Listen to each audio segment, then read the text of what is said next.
Hi guys, and welcome back to the Starting Monday podcast. I am Matthew Percival, and sadly, today I am with Barry Stephen. Hey guys. Yeah, welcome back to another episode.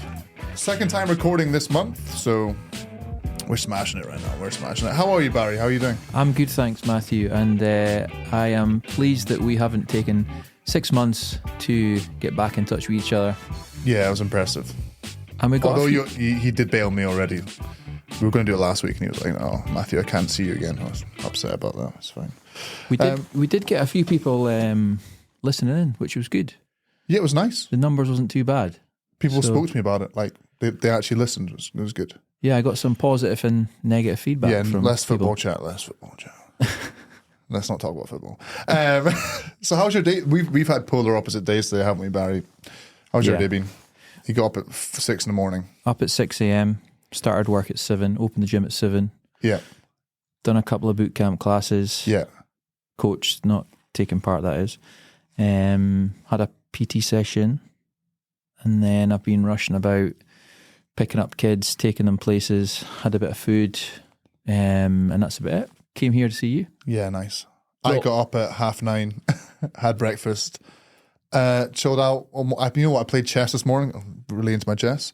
And then I watched a game of sports, which I will not name, of 11 versus 11. And I've come here to spend time with you. Actually, I had lunch as well. I had my lunch. Right. Talk to us about what you've had for breakfast and lunch. Breakfast. It's nothing exciting. I have 2 scoops of protein and a cereal bar usually. I'm not a breakfast guy.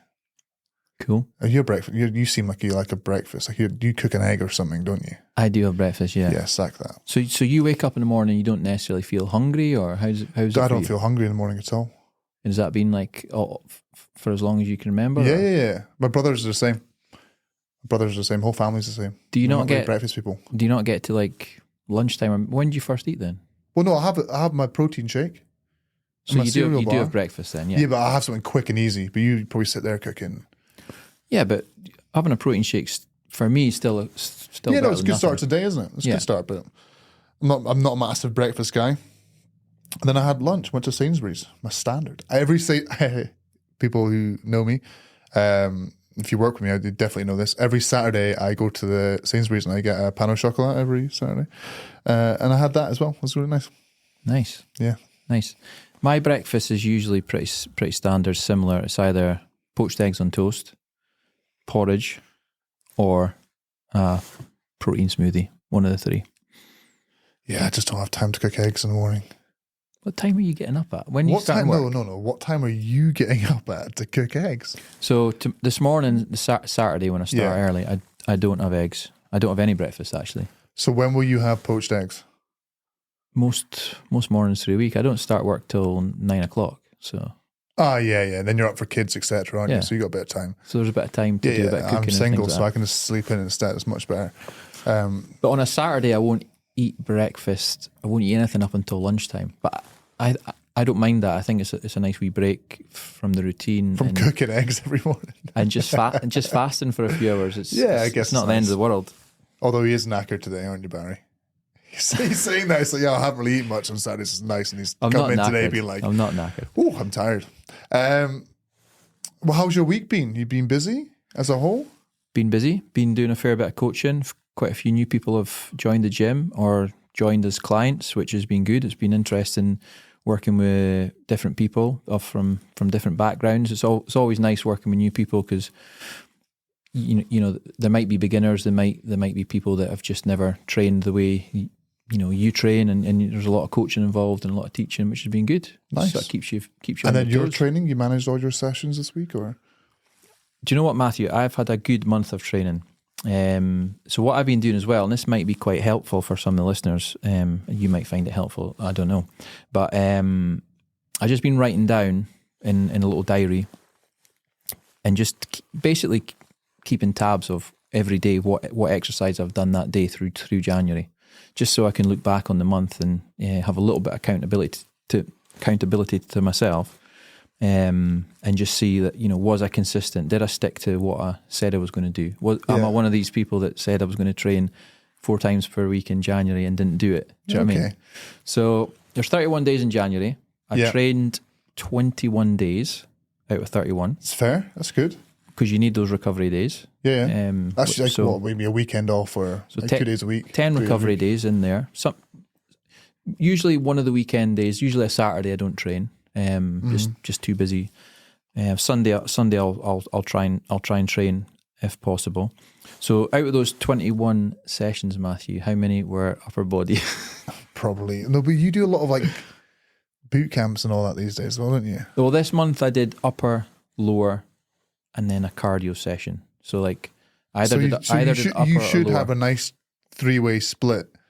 Okay. And you did 21 sessions. I did 21 So sessions. 7, 14, 21. So there should be 7. What was that you said there? 7, 14, 21. Okay.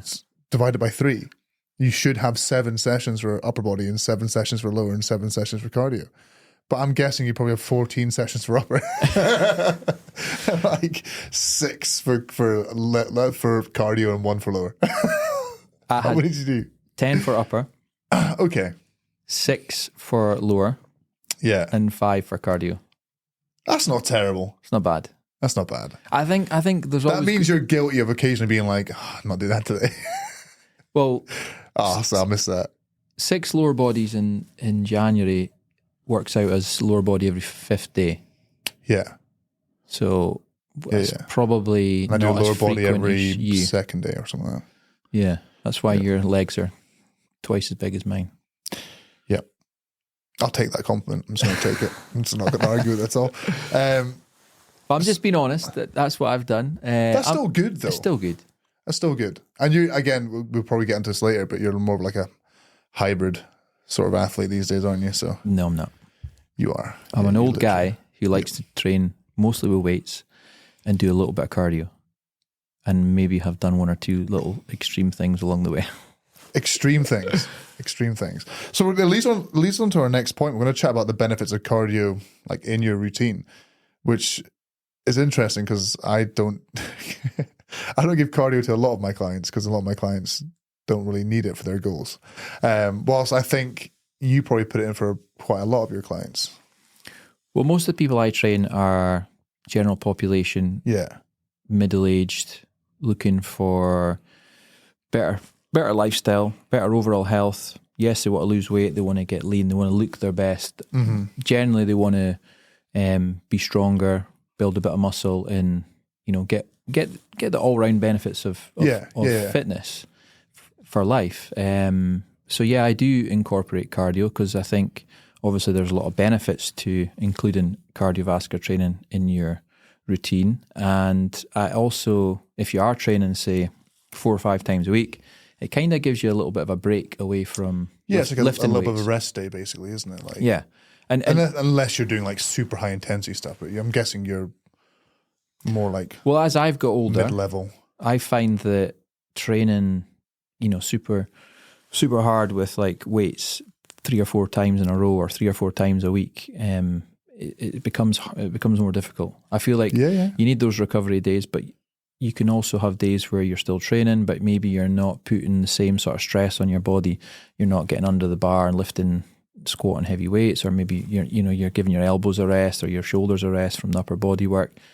And a little bit of cardio, even if it's just continuous work on the bike or the treadmill or whatever it is, you know what I mean? Just It's good. sounds a bit boring, can be, but you can spice it up a little bit. I tend to do a little bit here and there. I probably don't do as much as I should myself. But again, if clients are coming to me and they're like, oh, I'm going to chuck in a cardio day, like low intensity stuff, I'm like, yeah, it's great. It can only be a benefit, I think. I don't think it can really be a negative. If your goals, you have like cardio goals, it's different because you might have higher intensity days of cardio, etc. But if you're doing lower intensity stuff just to get a bit fitter, get a bit healthier, I think it's great. Well, I think first and foremost, you need to work with what people enjoy. So, like, if you're my client, Matthew, we'll try and find out what do you enjoy doing the most, and we'll build a program around. I enjoy around leaving that. the gym. You build the program.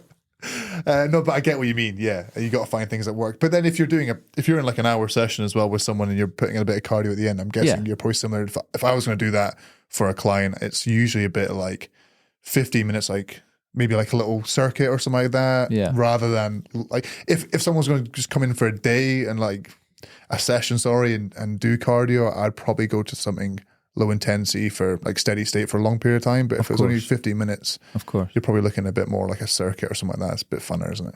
Yeah, there's a lot of sessions we do where we'll leave maybe 10 minutes at the end to do a little bit of cardiovascular training at a higher intensity because it's a short period of time.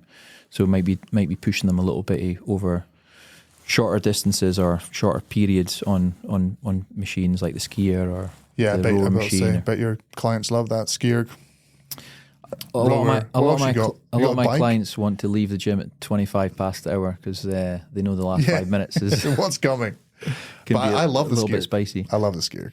Skier is my favorite. You're always posting videos yourself. I just enjoy it. Like it's standing cardio, and like rowers just don't agree with me at all. Get me on a row machine, my lower back. No, my lower back goes in like a minute or two. I'm like, oh my God, my lower back. I'm just not built for it at all. Like it's agony. And everyone knows me. I've got a bad back and bad hips anyway. So the skier, I'm standing up the whole time. So I can do it easy. I can do 10K on there easy. It can be quite fatiguing though, on the like hamstrings and glutes after a while. Well, no, I find it with it. People always say, oh, it's really hard and all that. But like the first like 500 meters, I kind of start and stop. The first 1K, like my triceps are sore. When you get about 1,500, 2K, you feel fine. You tend to like switch other things on. Maybe your techniques improves a little bit. Like after 2K, you're just flying. Me and you should do a challenge. We should do a race on the skier. I don't know why it's got to be a race. We could just do something wholesome. Like we both got to do 10K. I'm not doing 10K on the skier for Jesus. Come on. My name's not Jesus. Maximum a K. No, fuck. No. A K. There's no need to swear. Says you. A K. Yeah. Is that too long? No, I can do a K. Right, you do a kilometre, I'll do a kilometre. Yeah. See who's got the best time. I'll beat you because you don't clean the inside of your skier. Okay, I'll make it as a double challenge. I actually did that this week at the gym. I was cleaning the inside of all our row machines and all that. It was great fun. Really enjoyed it. So why don't you put cardio in your clients' routines, Matthew? Just their goals. Just goals. Like, again, a lot of their sessions are quite long anyway. You're talking like over an hour. So usually they're quite strict programming. But like usually a lot of them are on like four day a week sort of split. So there's a day in there if they really want to, they could. I mean, if you're promoting to your clients to get a lot of steps in and to get outside, get fresh air, and I think steps and all that is also a great point, isn't it? Then that's your cardio. You know what I mean? So like, because a lot of people aren't moving enough. They're not. Their step counts are quite low, and I've got to admit, I know my average step count for January as well, and good, bad. It's not so good. Mine's not great these days. It's not so compared good to what it used to be. It's about 8,000. So it's I could be terrible better. Though. But I think for us being personal trainers, harping on about what our clients should do, we really should be getting over 10,000. Yeah, I think a lot of people get dragged into like just doing their sessions and coming to the gym and smashing those. And they forget about having, like, I'm guilty of as well, and probably you as well, of like having an overall active lifestyle. Absolutely. And getting outside and just enjoying life. Like, if you just go to the gym for an hour and 20 minutes and lift some weights, doesn't mean you can sit down the rest of the day and do nothing. No. No. And I'm guilty of it. Like, today's not great. My steps today are probably like 300 right now. Especially if your goal is to drop a dress size, lose weight, lose inches. You don't want to be, absolutely smashing yourself in the gym to then sit down and do nothing. So like, because you can't move because your legs are too sore from the exercise you've done. Yeah. That's counterproductive to the goals you're trying to achieve. So generally you want to be, looking at your whole week as a whole. Great that you've got your standard gym sessions in your week, but what are you doing out with that? Yeah. I think it's also a big point for if you're like listening and you do a lot of heavy stuff all the time, the fatigue from heavy stuff can be quite big. Mm-hmm. So make sure you do get out and go stay active, get walking. Well, that was my point earlier, Matthew, because sometimes after like a heavy day or a leg day, I do feel that fatigue, that mental fatigue, as well as physical. And it's sometimes nice just to do something that's different to lifting weights. I kind of got to the point where, I love exercise and I'm happy to do any form of exercise just to get the benefits of exercise and, feeling better about yourself, feeling mentally more switched on for the rest of the day, more productive, better sleep, all those little things that we sort of miss out on and don't talk about. Yeah, 100%. Completely agree. So yeah, put some cardio in your routine. Why not? If you've got the time anyway. If you've got the time. Can only benefit Don't you. neglect it. And then we've got to do, what, 1 kilometre each? Yep. Yeah. We'll do it this week. I'll do it. I can do it tomorrow. There's no need to get on it right away. You know what I I'm mean? training tomorrow. I'll do it tomorrow. We'll set a deadline. It's got to be done before the next podcast. Okay. 1K as fast as you can. It's got to be videoed. As fast as you can. Lying. Yeah, fast you can. 1K. You're not watching the video. I will. You just have to trust each other, Barry. Trust is a hell of a thing. Okay. You want me to actually film it? Because if I film it and you don't watch the whole thing, I'll be disappointed. Your battery won't last that long. Yeah, fair. So you want to chat about, this is Barry's little topic of things that are in and out of the fitness industry. Well, I want to know what you think is in and out, and do we agree with it, or because what might be in for me might be out for you, or we could just discuss. There's what one is thing that's in. in right now that we can both agree on. What's that? You know. What? You just say it. Muscles. No. I think muscles are kind of getting out. Think so? I feel like I was just hybrid training is what we mentioned off the podcast, which is definitely in these days. And what is hybrid training? It's just anything where you do a bunch of stuff and you're okay at all. That's what hybrid is, isn't it? Like hybrid's such a large. Well, hybrid's just a blend of stuff. Yeah. So you could be, I'm a hybrid athlete because I run and swim. That's come off the back of that's probably come off the back of high rocks and things like that.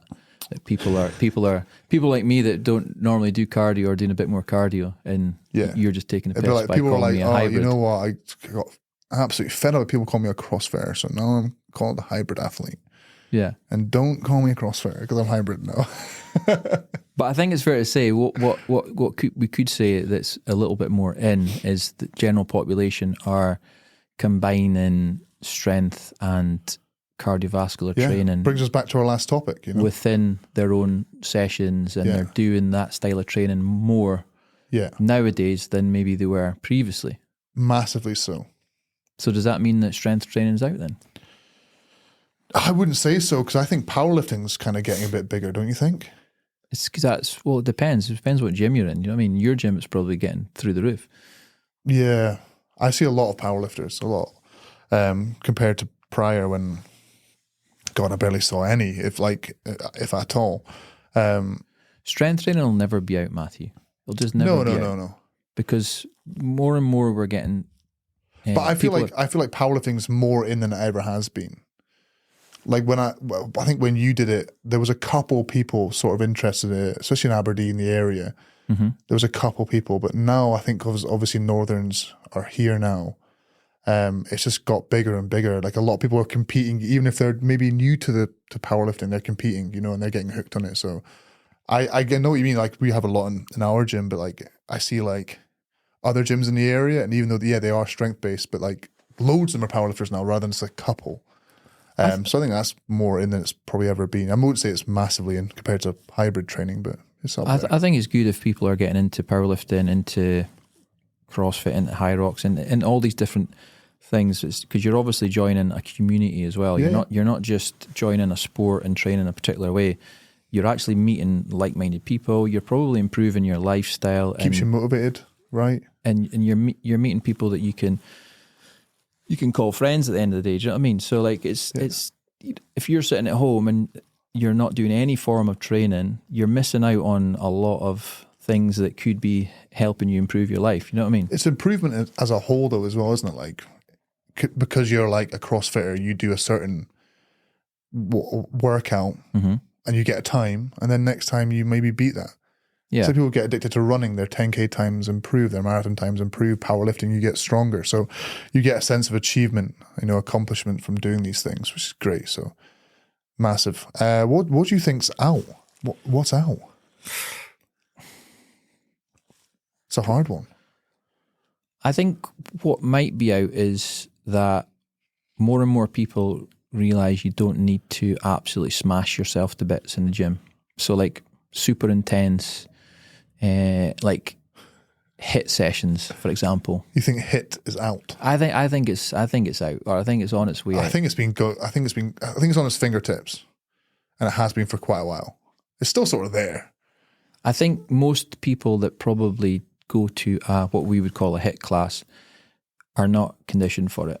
I think traditional HIIT classes are out. They're kind of like slowly injuring themselves and making themselves less healthy. Yeah, from it. It is very fatiguing as well. People don't realize like these high intensity cardio sessions. I think HIIT should be done a lot. HIIT should be high intensity, which means it can't really be done for that long a time.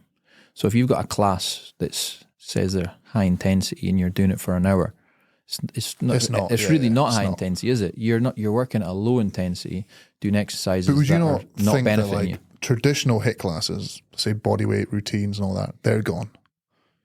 I think bodyweight training MetaFit will always be there because but sort of press it's ups, not big. pull-ups, But squats. MetaFit.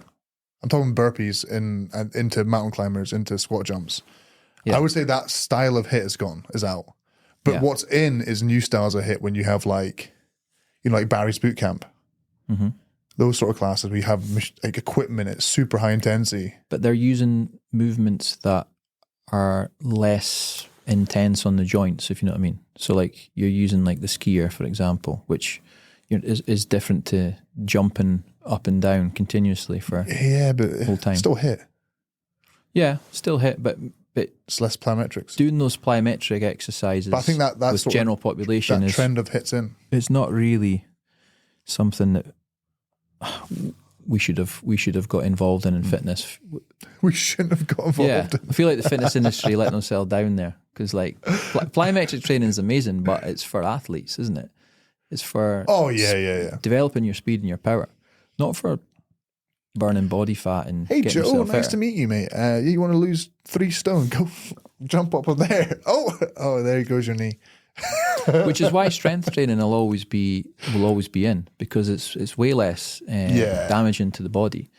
You're learning something. You're building muscle. You're building fitness through strength training as well. Yeah. When you say, do you put cardio routines in? Sometimes the weight sessions feel like cardio. Do you know what I mean? I would say, like a bro split. Okay. Do you think they're out? Yeah. I still hear about people doing them though. Weird. For context, a bro split's like a chest Monday, back and biceps Tuesday, shoulders Thursday, legs I don't think it's Friday, or shoulders and arms. So probably 10 years ago, I would have clients that I would have on those type of splits, as well as the sort of stuff that we do now, like upper and lower, full bodies, that sort of thing. Yeah. I don't have anyone now that I train, but I train an older population now to when I was younger, and also my knowledge is stronger and better. But I don't have anyone that's on a bro split anymore. So yeah, I would never put anyone on a bro split. So yeah, in terms of PTs, it's out, isn't it? Yeah, big time. People do come up to me like, this is my split, and I'm like, all right, you're just doing chest on one day. But also, it's not necessarily the most productive thing to do anyway. It's really inefficient because when we talked about in our last episode about frequency. Yeah. And if the frequency of you doing a certain exercise or training a certain muscle group is low, it's once a week, then you're not allowing yourself that opportunity to grow. If you want to get good at anything, you wouldn't do it once a week. If you want to get good at running, swimming, so why would you train a muscle group once per week or train an exercise once per week? Yeah. The reason, Matthew, I don't think I'm doing full bodies and I prefer to do upper and lower, which is kind of similar feel to doing a bro split because you're still working. Yeah, I do upper lower. Yeah. I do full body. You're still working your legs on only your legs in that session. Yeah. And then another session you're working upper body, but you're using all muscle groups. You're pushing, you're pressing, you're pulling, you're doing your arms. It's because I like the focus of just tuning into that part of my body. So maybe that's something I picked up from training like I did in the past. And I've sort of continued that feeling, but in a slightly better way for gaining results. Yeah, but then you're technically doing like 3 days on, 1 day off or something like that, aren't you? Well, it depends. You're Yeah. upper low in a cardio session. It's frequency, isn't it? So if you want to be training 4-5 days a week, you can't be doing full bodies. You'll be dead. Yeah. So that's why I do it. I do four sessions, like upper lower, and I do a full body session. And I do actually really like the full body session, although it takes forever. It's the one drawback. God, it takes forever. But great workout. Program less exercises, Matthew. The full body's like a lower intensity but higher volume day. So yeah, there's a lot of exercises. Generally, I try and not have a session last much longer than an hour. Yeah, Because convenience, you know what I mean. You've got the rest of the day to consider. You've got other things to do. Do you know what I mean? yesterday my workout was 2 hours long. But It was busy though. It was it's- busy. It it's was busy. Fine, it's fine for you when Yeah, you it's fine for me. when you live in the gym. But for our clients, they, Oh, yeah, they no, need 100%. something Yeah, that they yeah. can do in an hour. Yeah. Well, because the curse they have is that you've also got to get to the gym, you got travel time, get changed, you know, so they have that drawback. Well, we don't. Well, I don't. It's quick for me. Something that is out or could be out. Yeah. Quick fix diets, or are they not out? I don't think they've ever been out or in. They were in probably, 10, 15 years ago? But then they were out. They've been out for a while, but they're still there. People come in and go like, I've just done, like, I don't know, the grapefruit diet or something like that. I don't know. I'm just making that up. But you know what I mean? People come in and tell you something, you're like, what? You did what?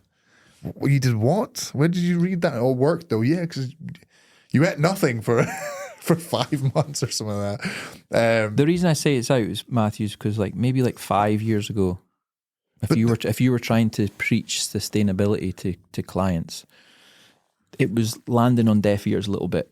If you were saying, track your calories, get more into that, have an understanding of your calorie deficit and macros, that sort of thing. Make sure you're eating a better quality of food, fruits, vegetables, that sort of stuff. Some people would be on board with it. A lot of people would be wanting that diet that just got them, that instant got fix. them, got the weight off ASAP. Whereas nowadays, I think people are, I don't know if it's a society thing or, you're reading better quality information or seeing better quality information. More and more people are dieting in a more sustainable way. Yeah. That's what I Yeah, think. probably. Yeah. I think people have a better education now. I think information is so much more, easily accessible for a lot of people. So they kind of get past that sort of stuff. But on this topic, 'cause it came to my mind, but like meal replacement, and then you think it's out. Because like, what happened to Herbalife? Like, everyone's like, oh, Herbalife's terrible. It's terrible. And it's like, hush, hush now. But now we've just got Huel instead. You know what I mean? They do meal replacement. And the shakes are stocked everywhere. You go to Sainsbury's or Tesco, they've got Huel in there. You're like, you thought they were out, but they're back. I had a heel 3 mornings ago. Yeah, you know what I mean? Which is basically Herbalife. Yeah. But rebranded, it's white and it's got black writing on it. And you go, ooh, that looks cool. Probably. No, actually, on this topic, this is a massive overshare. I had one recently. It wasn't Huel. I got it from Morrison's, and I think it's a My Protein one. And I will never have that ever again in my life. You don't want to discuss why. My stomach was wrecked, and yeah, you know where I had to go. And I was there for a hot minute. That was for God's terrible. So if you go to Morrison's, don't get the drinks in there. They'll kill you. They'll kill you. Personally, for me, Matthew, I try as best as I possibly can. I'm trying, especially as I'm getting a little bit older, focus on getting good quality ingredients, getting good quality food Then into your blending diet. them up and drinking them from a Huel. But every now and then, we need a little bit of convenience. Do you know what I mean? Yeah, that's why I had it as well. So I'm as guilty as you are. I was And like, also, oh, I'm it's just sometimes convenient. conscious that I'm not eating enough protein at certain meal times, i.e. the breakfast, where you're rushed. And something like that can be quite helpful, I think. The one I had though, I checked and I was like, oh, like it looks good and all that. And I was eating as well. I was having other stuff with it. And I was like, I'll just have it. I'll try it. I got to the checkout and I looked at the back and I was like, 500 calories. Like, what? 20 grams of fat. I was like, what have you put in here? Like, what have you scooped in large just for a bit of banter at the end? Just like, let's get some fat in there. What?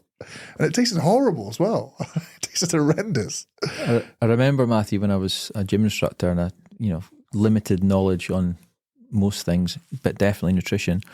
And I would have protein shakes before my lunch, protein shakes before my dinner, protein shakes after working How out. did you eat your dinner? Exactly. And You're I sitting was there eating your struggling, dinner going, this is so much food. and I didn't know why I was gaining weight. Did you not? Were you wham though? Building all that muscle mass. You drink them before dinner. Yeah, but to be fair, that time, especially around like protein shakes, like I was guilty of the anabolic window. I think everyone was back then. Like you have to drink your protein shake after a workout, otherwise you won't gain muscle. Then you find out actually it's an absolute load of nonsense. So I feel like the information back then was a lot poorer. Yeah. So we'll let you off. You should be more concerned about the amount of protein you eat in the day as opposed to getting a certain amount of protein after your training session. There's no benefit. It's like a 2 hour window. I remember reading about it ages ago. And it makes no odds if you're not actually eating enough protein in the rest of the day. Yeah. Are we right? Well, it's minutia, so spacing out your protein timing can lead to more muscle mass, but like it's so minimal that really it's not worth worrying about. Just hit your numbers and you're pretty good. Yeah. Just hit them. What about solo workouts, people training on their own? Do you think that's on the rise, or do you think people are doing that less and less nowadays? I'm sniffing. Well, you're asking a guy who works out on his own all the time. Yeah, but I can't remember. You're the last person I worked out with. That's mad. But what years? Do you get a lot of people in your gym training solo? Or do you still a lot of people come in and train their own? I think group sessions, I think PT wise, group sessions, group workouts are on the rise, which is great. I think they're fantastic. I think you'll agree, like people bounce off each other really well in groups, and when you're one-on-one, it's quite intense. You know what I mean? Sometimes like, you can hold a conversation, so can I, but it's more intense. You're trying to fill in the gaps. Whilst if there's a group, everyone's just bouncing off each other, and you get a really good vibe, and it's much more interesting, I think. And I think that's on the rise, definitely. But in terms of people coming into the gym and working out, I think solo working out is still the primary one, for sure. I think it's good if people are training on their own because, and I'm not, you might think it's funny me saying this because It's weird. I want you to do groups and PT and things like that, but it's also good if you've got the motivation and discipline to actually do some sessions on your own and actually learn on your own. And understand your body, and you know, there's an argument for that for sure. But there's an argument for like working out with someone's more motivating, right? So, but there's nothing for me beats training with someone else. I think it pushes you on. It's more fun. You get through. Personally, I would get through things quicker. I know some people won't because they'll chat away too much. But for me, it's more motivating. Personally, for training myself, that versus training my own. I mean, even when I train with you, at least then you've got a spotter and you're keeping it safer. You're maybe going in a slightly heavier weight than you would normally. People go, why don't you try that? And you go, okay, well, I'll give it a shot then. Bouncing ideas off each other, that sort of thing. Group training, I think, is something that more and more people should do. One, it's if you're wanting to invest in a coaching service, it's cheaper, probably roughly half the price of a one-to-one session. And if it's a small group, we do groups of maximum 4 to 5. You're still getting a very personal service. You're getting personalised movements or personalised programming within the session for each person. But it's much more motivating and rewarding having, people there.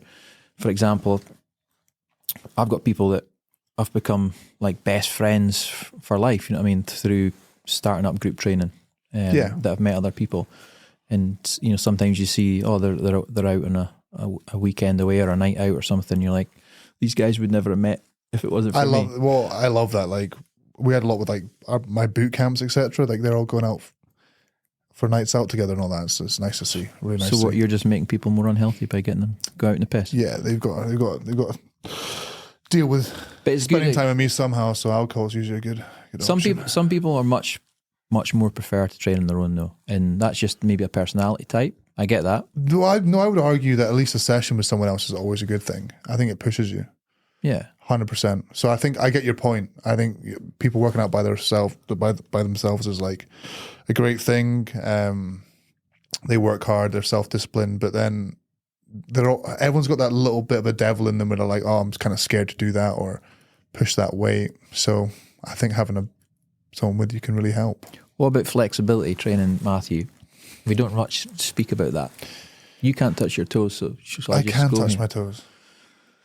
Is it in or out?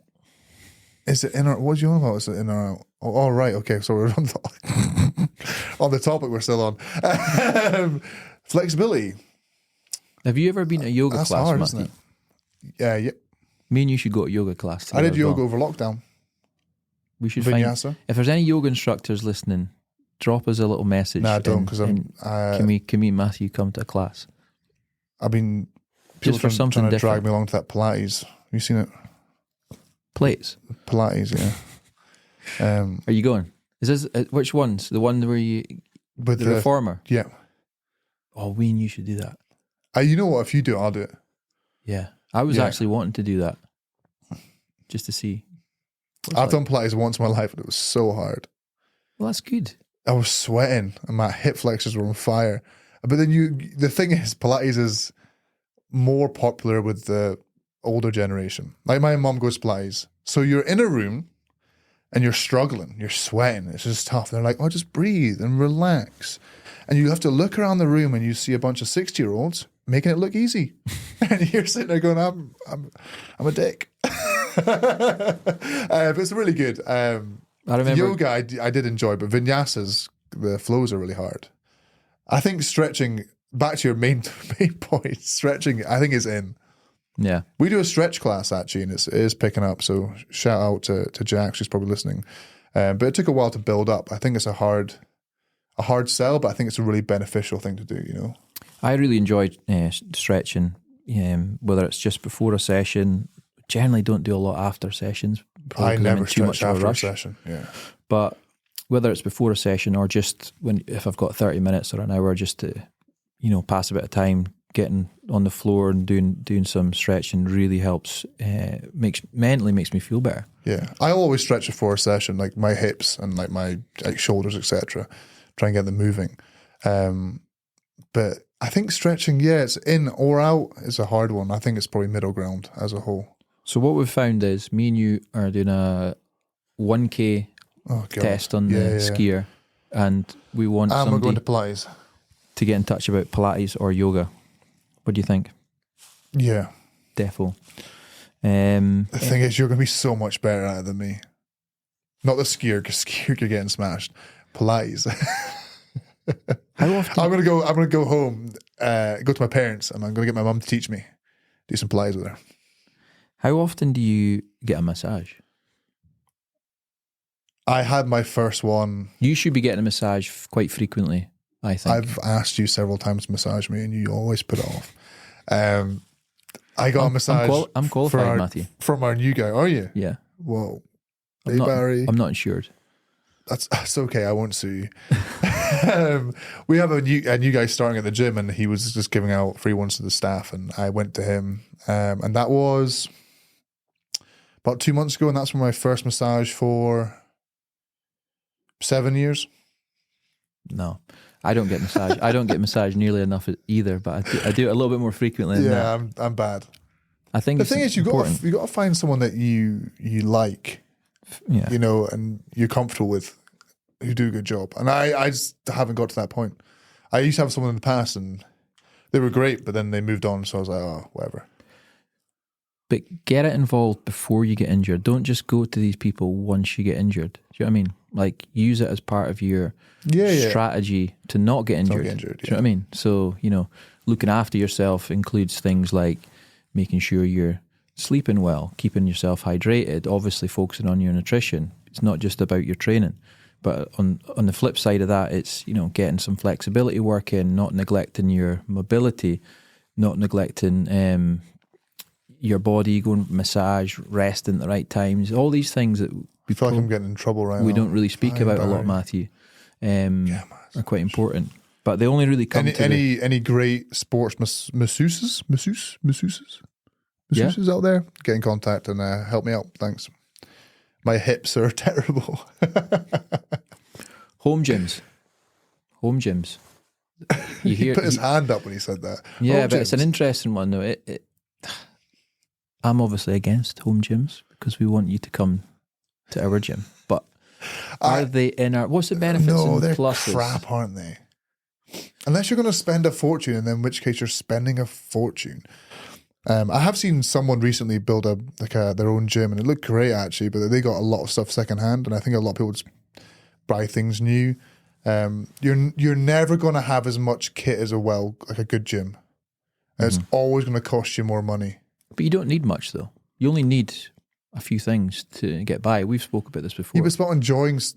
I think enjoying sessions is good as well. So.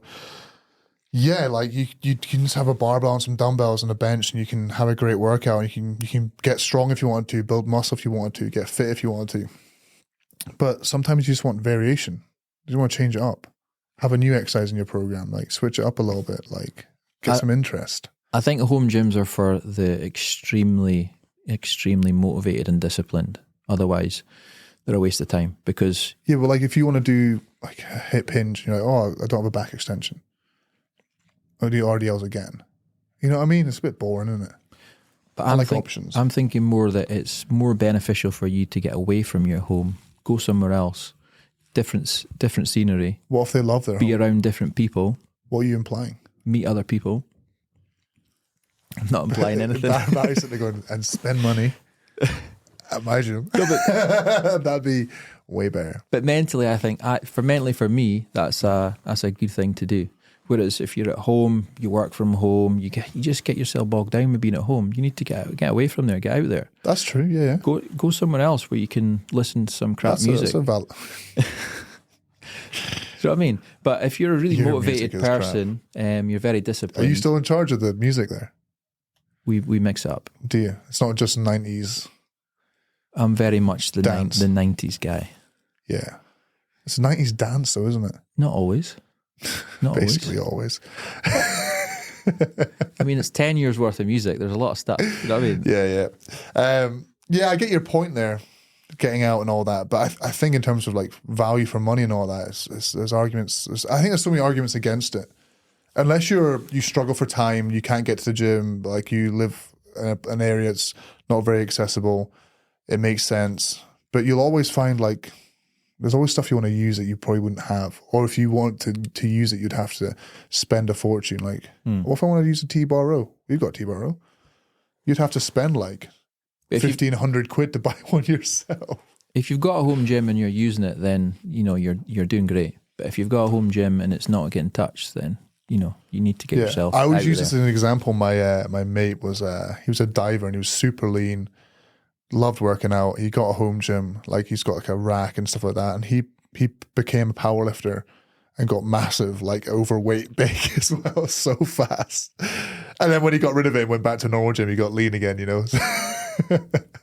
It's easy to become lazy. He always said it's easy to become lazy because like I'll just do some low rep stuff and then I'll jump back into the living room, you know what I mean? So it's easy to be lazy. It's hard to get like motivated. I think if you're going to the gym, you kind of get in that mindset of like, oh, let's go work out. It's workout time.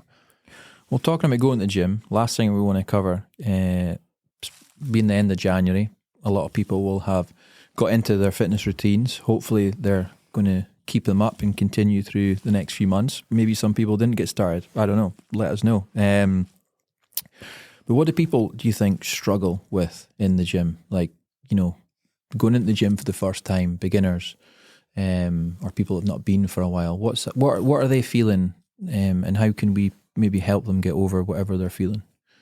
Like, for example, intimidation. Is that still a thing? I don't know. In our gym, it's very low. We don't have as many people come in. One of my big things is that we definitely do not want people to feel intimidated. We want to make them feel welcome right from the get-go. So is that still a big thing in a commercial gym? Well, we've got a whiteboard up right now and I wrote confidence on it, like gym confidence. And I believe in this a lot because you say intimidation, etc., but then that roots back to confidence. And then off the podcast, we spoke about like if you're like what you're doing, you're knowledgeable, but then it also comes back to confidence because the more you do things, the more knowledgeable you become. Yeah. And so I really want to kind of talk about it because just getting in and doing things and just like, if you walk in a gym, you're a bit scared. Like we're a commercial gym more than Barry is. So we've got treadmills, etc. So if you go up, you can start a treadmill up. Mm-hmm. That's stage one. Like, fantastic, you smashed it. Like, good job. Just do that the first session. Fine. Come back next time. Oh, like pin load machines. Like, they've got QR codes on them. They've got like the exercise and what they're meant to do. Mm-hmm. The adjustable bits are all brightly colored. Just, mess about, give it a shot. And then you're like, oh, look up a video. Oh, okay, so that's how they're doing it. And like, okay, I'll do that. Like, you can learn so much just being confident and getting out there. Don't be scared of exercises. Don't let it bother you. A good example is I wouldn't say I've taken up golf because I haven't. I haven't even played around yet. I just sold my clubs. Yeah, have you? Yeah. But I've started going to the range, and like, in the past I've been so bad, and I thought, you know what, I want to get into it because a lot of friends do it now, and I was like, it's a nice excuse for the guys to go out and have a chat and just play, So I go to the range, and I'll be going tomorrow. I go with my mate Scott, he's not a great golfer, but to me he's amazing compared to me. But I feel the same. I go to the range, I'm like, oh, it's me again.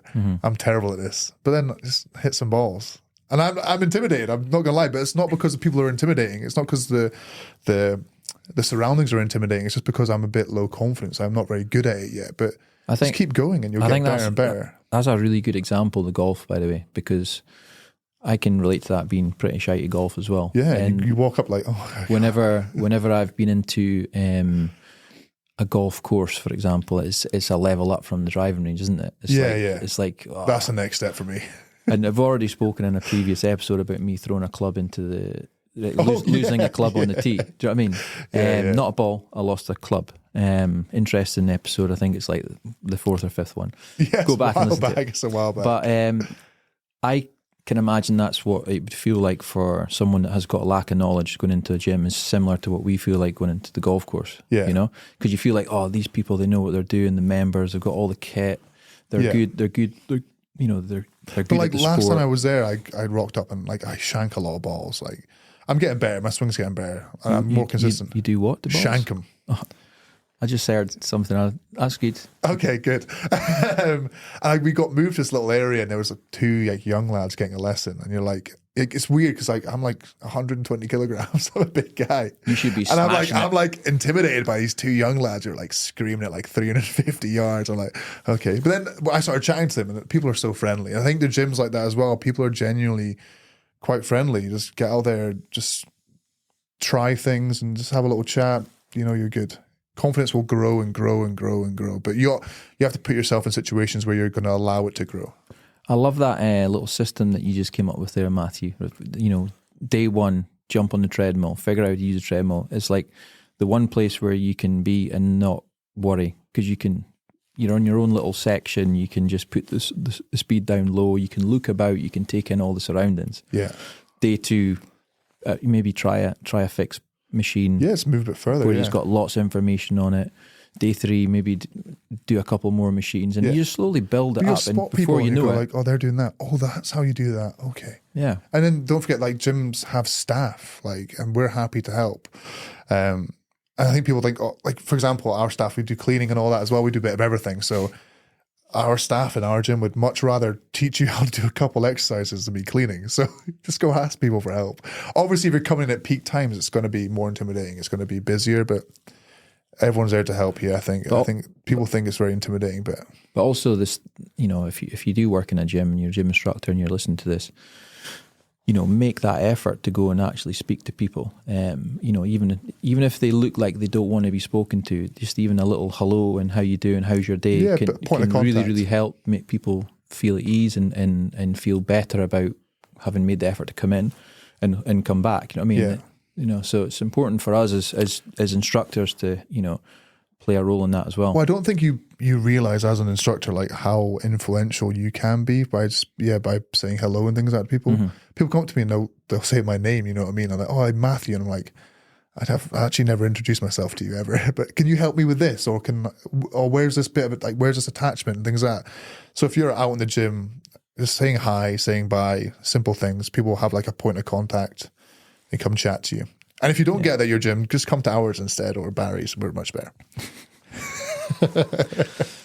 Well, guys, we're gonna wrap that up. I hope you've enjoyed that. It's the second episode of the year, so we've managed to get in 2 in a month, which isn't bad. Really impressive. In terms of content going forward, if you've got anything that you want us to speak about, all you need to do is get in touch with myself or Matthew. I'm sure you'll find our socials or our emails somewhere. Yeah, somewhere. But we really appreciate everyone that is taking time to sort of listen to us and listen to us rabbit on. Hopefully you've picked up 1 or 2 things. If you have, let us know. We'll see you in the next one, yeah. In the next episode. Do, do, do, do.